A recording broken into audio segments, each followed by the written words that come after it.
વડાપ્રધાન નરેન્દ્ર મોદી ગુજરાતના પ્રવાસે છે, પરંતુ આજે મહિલા દિવસ નિમિત્તે કોંગ્રેસના સાંસદ શક્તિસિંહ ગોહિલ દ્વારા વડાપ્રધાન નરેન્દ્ર મોદીને ઘેરવામાં આવ્યા હતા અને ખાસ કરીને ગુજરાતની દીકરીઓની જે સુરક્ષા રહી નથી તેને લઈને પણ અનેક એવા સવાલો પૂછવામાં આવ્યા હતા। સૌથી પહેલા તો શક્તિસિંહ ગોહિલને સાંભળી કે તે આ વિષયને લઈને શું કહી રહ્યા છે, તે બાદ વડાપ્રધાન નરેન્દ્ર મોદી દ્વારા આ જે વિષયને લઈને ક્યાંક વળતા જવાબો આપવામાં આવ્યા હતા તે પણ સાંભળીશું। आंतरराष्ट्रीय महिला दिवस है।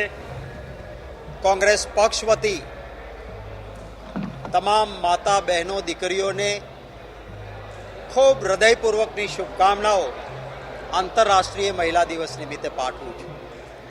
आजे प्रधानमंत्रीजी पण गुजरातमां छे। हूँ आशा राखुं छुं कि आंतरराष्ट्रीय महिला दिवसे आपणा देशना माननीय प्रधानमंत्री श्री जरूर गुजरात में जे दीकरीओ पर अत्याचार थाय छे, दाहोद में एक नानी दीकरी ने गळुं दबावीने बलात्कारनी कोशिश अवाज लगावे तो गळुं दबावीने मारी नाखवामां आवे अने मारनारो ए भाजपनी विचारधारानो प्रचारक निकळे त्यारे बेटीओ केवी रीते सुरक्षित छे एना विषे बोले। हूँ आशा राखुं छुं कि आज आंतरराष्ट्रीय महिला दिवस है त्यारे प्रधानमंत्री श्री अमरेली में एक पाटीदार दीकरीनुं जे सरघस काढवामां आव्युं, पट्टाथी मार मारवामां आव्यो अने कारण तो भाजपना बे व्यक्तिओना बे जूथोना झगड़ा हता। एना विषे आज आंतरराष्ट्रीय महिला दिवसे प्रधानमंत्री श्री बोले एवी अपेक्षा राखुं छुं। हूँ अपेक्षा राखुं छुं कि गुजरात में जे निर्भया फंड कांग्रेसनी केन्द्र सरकारे महिलाओनी सुरक्षा माटे ऊभुं कर्युं हतुं, एमांथी जे पैसा केटला वपराया, पब्लिसिटी में जाए पैसा अने माता बहनों दीकरीओनी सुरक्षा में पैसा न जाए एना विषे बोले। हूँ आशा राखुं छुं कि प्रधानमंत्री श्री गुजरात में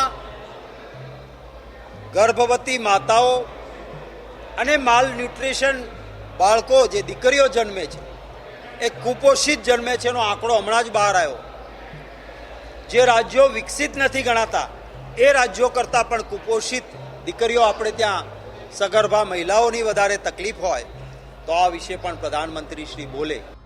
भारतीय न्याय संहिता में महिलाओं और बच्चों के खिलाफ अपराधों पर एक अलग अध्याय जोड़ा गया है। हम सभी की, पीड़ित बहनों की, समाज की ये शिकायत थी कि अपराध होने पर बेटियों को तारीख पर तारीख यही सिलसिला चलता है, न्याय का लंबा इंतजार करना पड़ता है। भारतीय न्याय संहिता में इसका भी ध्यान रखा गया है। बलात्कार जैसे जघन्य अपराधों में 60 दिन के भीतर आरोप तय हो, 45 दिन के भीतर फैसला सुनाया जाए, ये व्यवस्था बनाई गई है। पहले पीड़ित को पुलिस थाने आकर एफआईआर करवानी पड़ती थी, पुलिस स्टेशन जो पड़े। अब नए कानून में कहीं से भी एफआईआर दर्ज कराई जा सकती है। इससे पुलिस को भी फौरन कार्रवाई करने में आसानी होती है।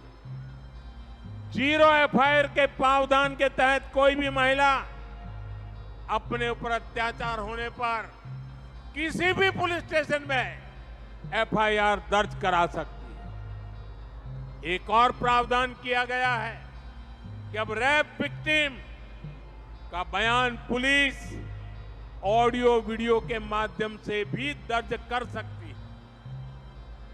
इसे भी कानूनी मान्यता दी गई है। पहले मेडिकल रिपोर्ट में भी काफी समय लग जाता था, अब डॉक्टरों द्वारा मेडिकल रिपोर्ट आगे बढ़ाने के लिए भी 7 दिन का समय तय कर दिया गया है। इससे पीड़ित महिलाओं को काफी मदद मिल रही है। साथियों, ये जितने भी नए प्रावधान भारतीय न्याय संहिता में किए गए हैं, इनके परिणाम भी देखने को मिल रहे हैं। सूरत जिले का ही एक उदाहरण है। पिछले साल अक्टूबर में वहां एक बेटी के साथ गैंग रेप की दुखद वार्ता हुई। वारदात गंभीर थी। भारतीय न्याय संहिता के बाद इस केस में सिर्फ 15 दिन के भीतर आरोप तय हुए और कुछ सप्ताह पहले दोषियों को उम्र कैद की सजा भी हो गई।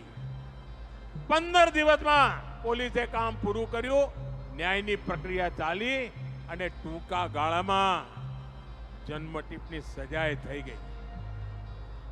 भारतीय न्याय संहिता लागू होने के बाद देश भर में महिलाओं के खिलाफ अपराधों की सुनवाई में बहुत तेजी से आई है।